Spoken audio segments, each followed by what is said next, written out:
My name is Ryan Rampton, and I want to tell you a story about what happened to me in 2001. I died, and I met God, and how that changed my life. And I want you to know that God is real from the experience that I had, and I want to testify of Him today. So, in 2001, I was in my photography studio. I'm a commercial photographer. I had tipped over one of my lights earlier in the day, and I had broken this light. And it had broken the wires out of it and just really shattered it. So I'm trying to fix it, see if there's anything to salvage. And the cord where it plugged into the housing had broken. Well, in fact, I have one right here. So this part was still in the light. I pull it out, I pull the wires off, but I can't get this piece off of the cord. So I'm pulling on it, and I'm pulling on it, and I can't get it. I remember it's still plugged in. So I go over to where it's plugged in, and I unplug it. Well, there's 4 of them plugged in, and I think I get the right one. But guess what? It was the wrong one. So I come back, and I'm pulling on the cord again, and I'm trying to pull, and I can't get it. But, you know, I'm a pretty smart guy. I like to MacGyver things. In fact, sometimes I'd say I'm brilliant. So I had a brilliant moment in what I can do to fix this. Hey, let's use my teeth as pliers. Well, okay, that wasn't so brilliant. Maybe that was one of my less brilliant moments, but anyway, I know why are you cringing? Quit cringing. Okay, cringe. Anyway, the electricity surges through me. It's completely encompassing my body. Every cell feels like it's going to explode. I can't move a muscle. I can't move my hands. I can't pull the cord out. I can't move my eyes to see if anybody sees me. I'm trying desperately to look around the room. I can't move anything. My whole body is completely frozen in the grip of electricity. I'm pulling with all my strength, but nothing is working, including my heart. My heart's frozen too. The only thing that's keeping me alive is the electricity running through me. So my life flashes through before my eyes, and I'm thinking, oh my gosh, like, this is bad. But you know what? I'm not too worried because I've had so many near-death experiences where I should have died but didn't. The Lord had saved me time after time after time.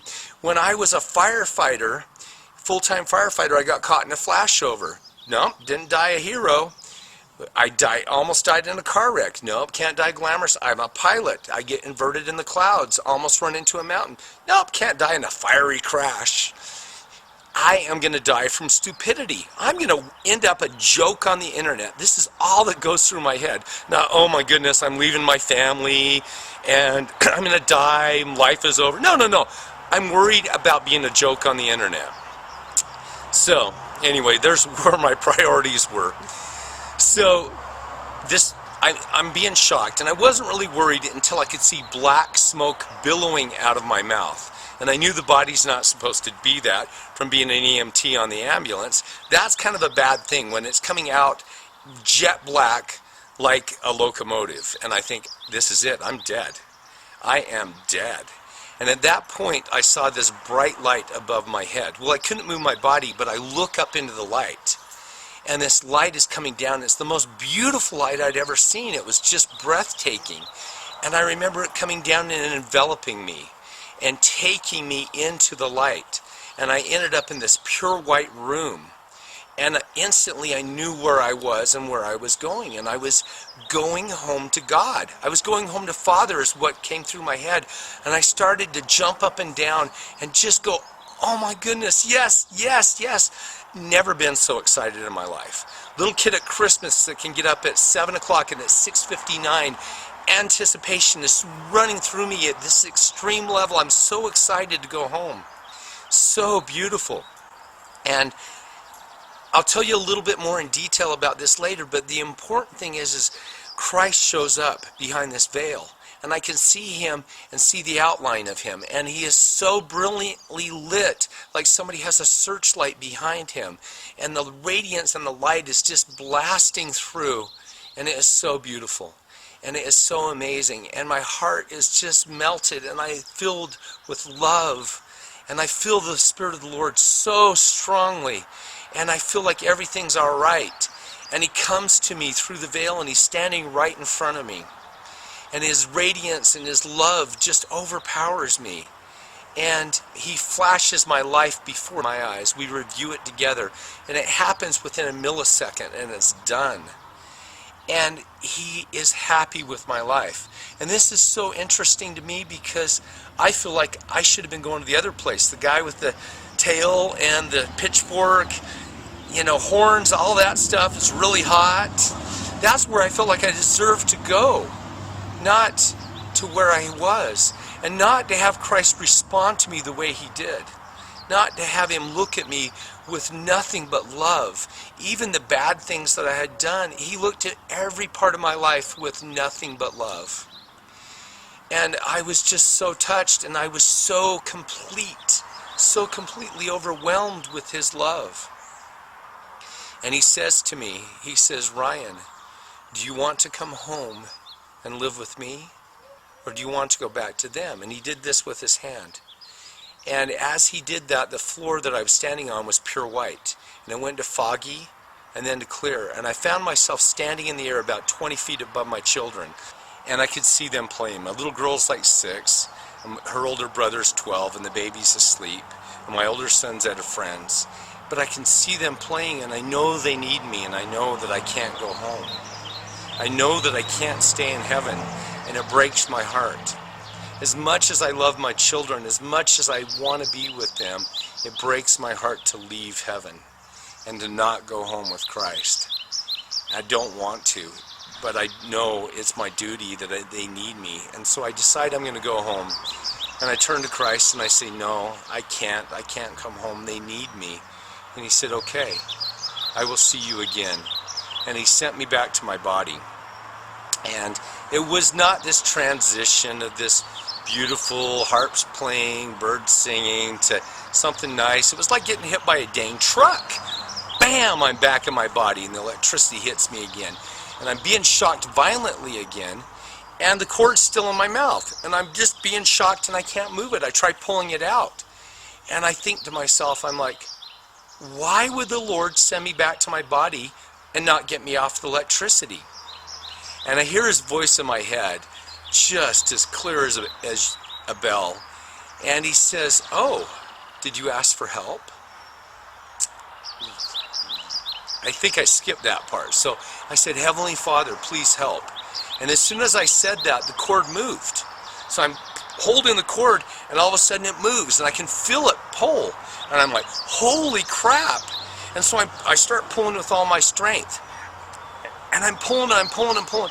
And it's like the Lord made me do everything in my power to pull it out. But he made up the impossible part, which was to overcome the electricity. No matter how strong I am, no matter how much strength I have, I can never overcome my own muscles when you're being electrocuted. So he made up the impossible part. And I had to do my part, though, and pull. And I couldn't ever understand why that was until I understood the atonement and understood how the atonement worked. And that's what he wanted to teach me, was how the atonement worked through this physical example. Well, anyway, so the cord pops out of my mouth. Yay, I'm free. And then everything goes black. Whoom. Because at this point, my heart's still not beating. It's still dead in my chest.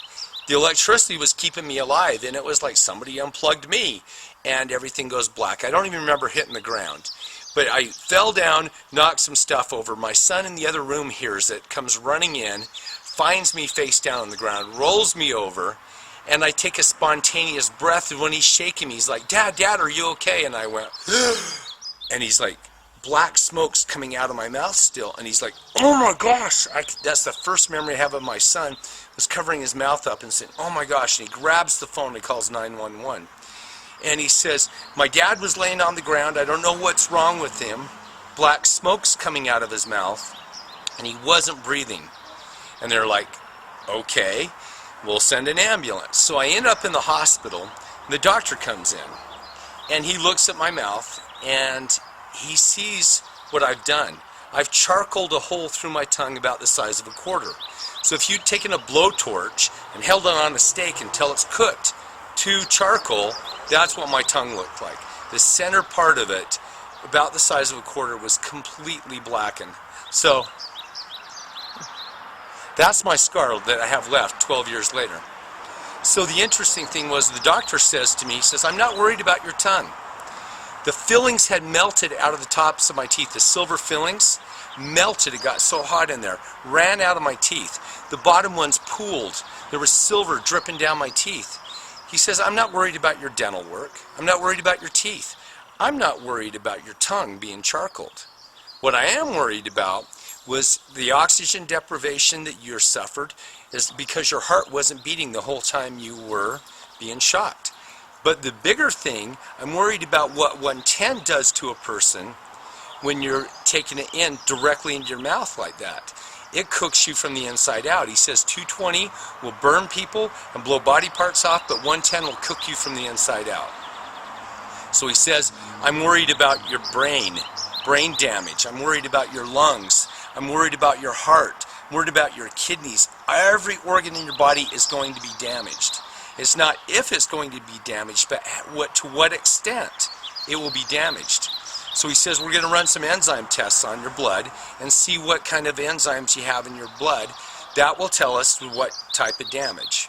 So they tube me to keep my throat open, and they go leave me overnight. The doctor comes back in the morning, sends the nurse in, they take the tube out of my throat, and he comes in and he says, I've discharged you, you're free to go home. And I'm like, what? He says, yes, I ran your enzyme tests on your blood, and there are 0 enzymes in your blood. He says, I didn't believe it, so I had him run it twice, and then I ran it the third time myself. He says, I've run the test 3 times. You have no enzymes in your blood. He says, given the damage in your mouth and the amount of time you were on the electricity, that's an impossibility for you to have no damage. He says, you're a miracle. I'm a man of science and not faith. But he says, you're a miracle. I cannot explain what's happened to you. He says, go home and count your blessings. So I went home and felt okay, but not really. I didn't really want to be here. I was doing it out of duty to my kids, and I love my children so much. But it was painful to miss that love every day. It was very difficult. Hi, Ryan Rampton here again, and I want to share with you some more things that have happened to me. I want to tell you about my change. So after I got back from heaven, God sent me back to my body. I go through life for the next 12 years, just feeling, okay, not really wanting to be here, but doing my duty. Go through life, get divorced, get remarried, get divorced again, kind of go off the path even more. Feel like my life is just spun out of control. I'm trying to find happiness, dating a bunch of girls. I'm trying to find something that fulfills me.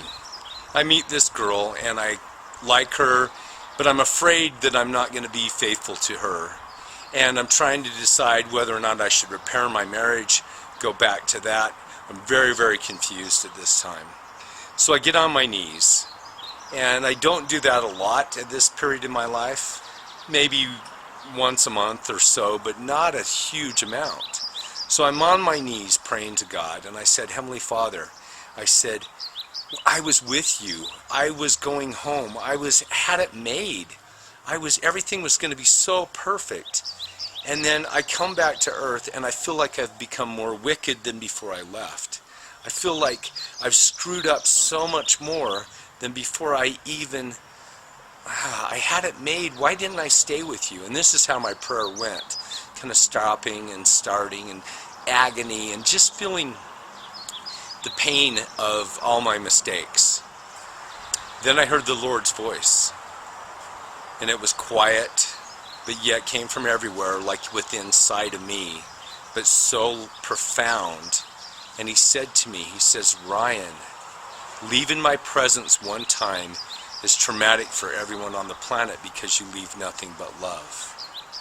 You choosing to leave and go back and remembering what my love felt like left such a hole in you that you've tried to fill it with everything but me. But what you really want is me. And when he said that, it was like a light went on.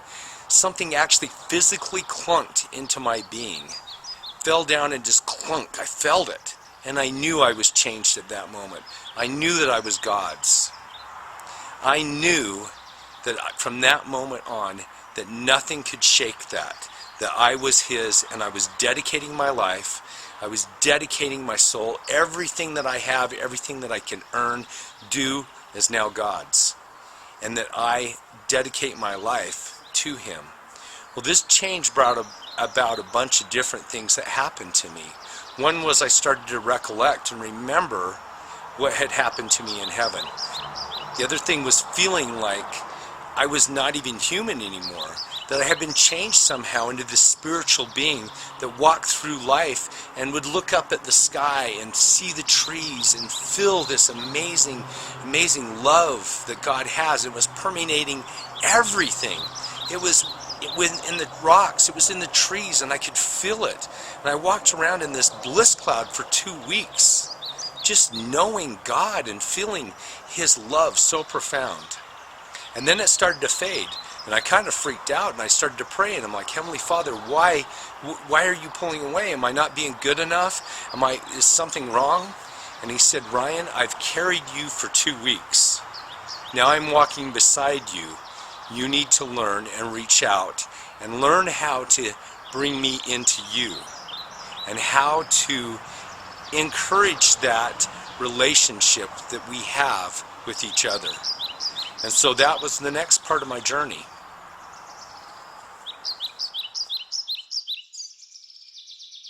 Hi, hey, Ryan Rampton here again. So I want to talk to you today about why we came to this earth. These are things that I learned in heaven. So number one, why did we come here? What is our purpose? Did we come here to be tested and tried and try to prove how righteous we are to God, keep a list of commandments or things like this? Is that why we came here? No, that is not why we came here. We came here for one thing, and that was to learn about ourselves. That's it. We came to find out who you are and how you respond to different things. So, for example, one of the main things we came here was to learn joy. We didn't know what joy was before. When we were up in heaven, we knew one thing. We knew love. That's what God was. And we learned different concepts and we learned how to do different things. But we didn't know joy, and we wanted to know joy. God told us the only way to know joy is to know sorrow. So, we had to come down to this physical realm that He made so that we could learn about sorrow so that we can have joy. So, we're not down here to prove anything to God. We're not down here to earn His love. We're not down here to do certain things to make ourselves righteous in His eyes. All those things are great. All those things are awesome. But that's not why we came down here. We came down to experience opposition. We came down here to feel the opposite. For example, we would never know what a great health felt like if you'd never been sick. You would never know how wonderful a day in Hawaii would be if you didn't live in a winter environment and you go to Hawaii in the middle of winter and you're going, yeah, this is awesome. And the guy on the beach that's local is like, what's the big deal, man? It's this way every day. So it's the opposition that defines us. It's the space between things that creates form. All of these things need each other. We need opposition to even know who we are.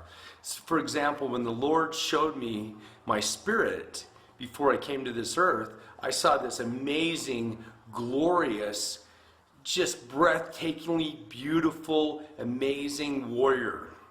And just the armament and the clothing and the raiment that I had on was so amazing, and I just was breathtaking to behold.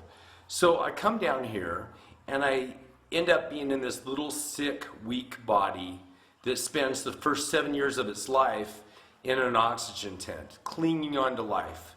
I was skinny and scrawny up till even when I got married. My wife actually weighed more than I did. She was 118 pounds and I was 115 pounds.